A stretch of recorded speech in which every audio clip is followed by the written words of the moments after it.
What are we breathing? We are breathing air. Maimonides teaches us that one of the factors that could cause ill health to a person is bad air. When you breathe deeply and when you breathe properly, good, fresh, non-polluted air, pure air, at this moment you can actually rejuvenate yourself, rejuvenate your cells and oxygenate your body. What is breath? At the beginning of creation it says, "Vayipach be'apav nishmat hayim." God blew into his nostrils a breath of life, and he gave him what's called a neshama, a soul. The word neshama, soul, is the same word as the word neshima, which means breath. It's the breath of life.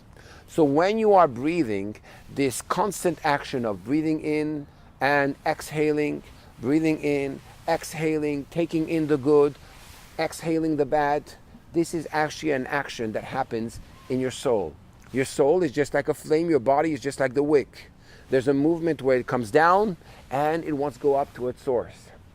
This is what you do at the moment that you breathe. So when you breathe air, you're actually breathing in your soul.